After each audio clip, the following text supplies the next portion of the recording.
श्री राधा कृष्णाय नमः। स्वागत है आप सभी का मेरे यूट्यूब चैनल पर। मैं हरिओम शर्मा आज आपको श्री राधा अष्टमी की कथा सुना रहा हूँ। राधा अष्टमी की कथा सुनने से भगवान श्री कृष्ण और राधा रानी जी का आशीर्वाद प्राप्त होता है। जो भी भक्त कृष्ण जन्माष्टमी का व्रत करते हैं उनको राधा अष्टमी की कथा और व्रत अवश्य करना चाहिए। कथा का श्रवण जरूर करना चाहिए, इससे राधा रानी जी की कृपा प्राप्त होती है। कहते हैं कि राधा रानी जी की कृपा प्राप्त हो जाए तो व्यक्ति जीवन में हर प्रकार का सुख और वैभव प्राप्त कर लेता है। राधा अष्टमी भाद्रपद मास के शुक्ल पक्ष की अष्टमी तिथि को मनाई जाती है। हिंदू धर्म में शास्त्रों के अनुसार राधा जी भाद्रपद मास के शुक्ल पक्ष की अष्टमी तिथि को श्री वृषभान जी के द्वारा किए गए यज्ञ और हवन से उत्पन्न हुई थी। इस तरह राधा जी वृषभान जी की पुत्री कहलाई। वेदों के अनुसार राधा जी को भिन्न भिन्न नामों से जाना जाता है। वृषभान, दुलारी, नवल किशोरी, कृष्णा प्रिया, वृंदेश्वरी आदि प्रमुख नाम हैं। कृष्ण जन्माष्टमी की तरह राधा अष्टमी का भी बहुत महत्व है। राधा जी को श्री कृष्ण जी की प्रेमिका के रूप में जाना जाता है। अगर आप भी कृष्ण जी के लिए व्रत रखते हैं तो आपको श्री राधा जी की पूजा अवश्य करनी चाहिए, व्रत रखना चाहिए। माना जाता है कि इन दोनों का व्रत पूर्ण रूप से और पूरे विधि विधान से पालन करने पर सभी सुख प्राप्त होते हैं और कष्टों का अंत हो जाता है। राधा कृष्ण एक दूसरे से जुड़े हुए हैं। राधा जी का नाम श्री कृष्ण जी से पहले आता है। सभी लोग श्री राधा कृष्ण कहते हैं। दोनों को निश्चित प्रेम का प्रतीक माना जाता है। स्वयं भगवान श्री कृष्ण ने कहा है कि मेरे नाम से पहले सभी को राधा जी का नाम लेना चाहिए। अगर आप राधा जी को प्रसन्न कर लेते हैं तो श्री कृष्ण जी अपने आप प्रसन्न हो जाते हैं। पौराणिक कथा के अनुसार एक बार देवर्षि नारद ने भगवान शंकर के श्री चरणों में प्रणाम करके पूछा कि हे भगवान, मैं आपका दास हूँ, अब कृपा करके बताइए श्री राधा देवी लक्ष्मी है या देवपत्नी, महालक्ष्मी है या सरस्वती, वे देवकन्या हैं या वैष्णवी। कृपा करके बताइए कि राधा रानी जी किसका अवतार थी। भगवान बोले, हे मुनिवर, अन्य किसी लक्ष्मी की तो क्या कहें, कोटि कोटि महालक्ष्मी उनके सामने शोभायमान नहीं होती। हे नारद जी, एक मोह से मैं अधिक क्या कहूँ। मैं तो श्री राधा के रूप, लावण्य और गुण आदि का वर्णन करने में अपने आप को असमर्थ समझता हूँ। उनके रूप आदि की महिमा कहने में भी मैं समर्थ नहीं हूँ। हे नारद, इस संसार में कौन ऐसा है जो राधा रानी जी की महिमा का पूर्ण बखान कर सके। अगर राधा रानी जी की थोड़ी सी महिमा का भी बखान हो जाए तो वह बड़े पुण्य की बात है। तीनों लोकों में कोई भी ऐसा समर्थ नहीं जो उनके रूप आदि का वर्णन करके पार पा सके। उनकी रूप माधुरी जगत को मोहने वाली है, जहाँ तक कि स्वयं भगवान श्री कृष्ण भी उनके वश में रहते हैं। अगर आप भगवान कृष्ण के भक्त हैं तो राधा रानी जी की पूजा जरूर करनी चाहिए। जिस पर राधा रानी जी प्रसन्न हो जाएं, उन्हें सभी देवताओं का आशीर्वाद प्राप्त हो जाता है। यदि अनंत मुख से चाहूँ तो भी उनका वर्णन करने की क्षमता मुझ में नहीं है। नारद जी बोले, हे प्रभु, श्री राधा जी के जन्म का महत्व सब प्रकार से श्रेष्ठ है। हे भक्तवत्सल, उसको मैं सुनना चाहता हूँ।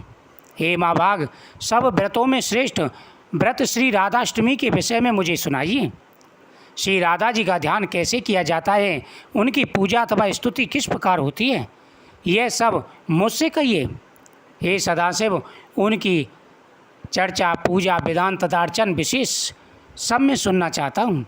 कृपा करके मुझे बताने की कृपा करें, मैं आपका भक्त हूँ। शिवजी बोले, वृषभानपुरी के राजा वृषभान महान उदार थे। वे महान कुल में उत्पन्न हुए तथा सब शास्त्रों के ज्ञाता थे। अड़मा, महिमा आदि 8 प्रकार की सिद्धियों से युक्त थे। श्रीमान, धनी और उदार चेता थे। वे संयमी, कुलीन, सदा विचार युक्त तथा श्री कृष्ण के आराधक थे। उनकी भार्या श्रीमती श्री कीर्तिदा थी। वे रूप, यौवन से संपन्न थी और महान राजकुल में उत्पन्न हुई थी। हे नारद, वृषवान हर प्रकार से दान पुण्य करते थे और अतिथियों का आदर सत्कार किया करते थे। वह नियमित रूप से यज्ञ अनुष्ठान भी करते थे। महालक्ष्मी के समान भव्य रूप वाली और परम सुंदरी थी। वे सर्व विद्याओं और गुणों से युक्त कृष्ण स्वरूपा तथा महापतिव्रता थी। उनके ही गर्भ में शुभदा भाद्रपद की शुक्ल पक्ष अष्टमी को मध्यम काल में श्री बिंदेश्वरी श्री राधा जी प्रकट हुई। हे नारद, राधा जी का जन्म प्रागट्य हुआ था, यानी जिस प्रकार से भगवान श्री कृष्ण ने चतुर्भुज रूप धारण किया था, फिर उन्होंने बालक रूप धारण कर लिया, उसी प्रकार से राधा रानी जी ने गर्भ से जन्म नहीं लिया। उन्होंने बालक रूप बना करके प्रागट्य किया था, उनका प्रागट्य हुआ था। अब मुझसे श्री राधा जन्म महोत्सव में जो भजन पूजन अनुष्ठान आदि कर्तव्य उसे सुनिए। सदा श्री राधा अष्टमी के दिन व्रत रखकर उनकी पूजा करनी चाहिए। श्री राधा कृष्ण के मंदिर में ध्वजा, पुष्प, माल्य, वस्त्र, पताका, तोरण आदि नाना प्रकार के मंगल द्रव्यों से यथाविधि पूजा करनी चाहिए। हे नारद, जहाँ पर कृष्ण मंदिर हो वहाँ पर जाकर के पताका लगानी चाहिए। जितना हो सके दान पुण्य करें, भजन कीर्तन करें। ऐसा करने से व्रत की पूर्णता मानी जाती है। श्री राधा कृष्ण के मंदिर में ध्वजा लगाए, पुष्प माला भगवान को अर्पण करें, वस्त्र, पताका, तोरण आदि नाना प्रकार के मंगल द्रव्यों से यथाविधि पूजा करनी चाहिए।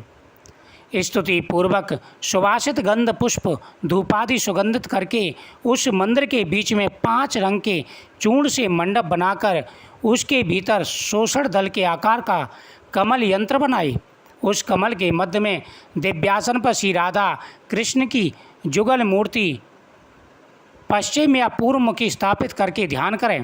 पार्द अर्घादि से कर्म पूर्वक भलभांति उपासना करके भक्तों के साथ अपनी शक्ति के अनुसार पूजा की सामग्री लेकर भक्ति पूर्वक सदा स्वयंचित होकर उनकी पूजा करें। इस प्रकार से पूजन करने से व्यक्ति की सभी मनोकामनाएं पूरी हो जाती हैं।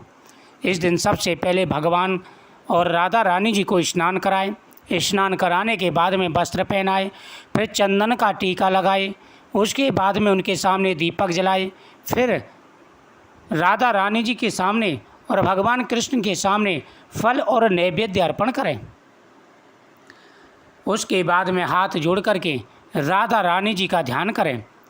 राधा कृष्ण इस मंत्र का 108 बार जाप करें और हो सके तो इस मंत्र का हवन भी करें। जो व्यक्ति नियमित रूप से श्री राधा रानी जी की इस कथा का श्रवण करते हैं उनकी हर मनोकामना पूरी हो जाती है। राधा रानी जी की कृपा पाने के लिए आपको राधा रानी जी की इस कथा का श्रवण करना है और नियम पूर्वक व्रत करना है। राधा रानी जी प्रसन्न हो गई तो भगवान कृष्ण का आशीर्वाद प्राप्त हो जाता है। इस दिन जो व्यक्ति अपने सामर्थ्य के अनुसार दान पुण्य करते हैं उनके ऊपर भगवान श्री कृष्ण की कृपा बनी रहती है।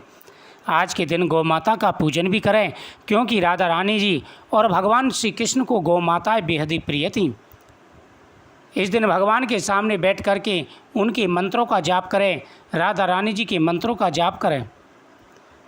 भगवान के सामने रखा हुआ नैवेद्य सभी भक्त जनों में बांट करके प्रसाद ग्रहण करना चाहिए।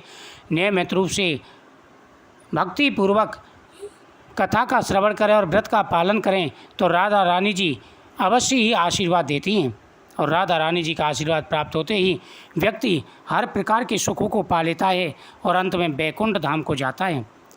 प्रेम से बोलो राधे राधे।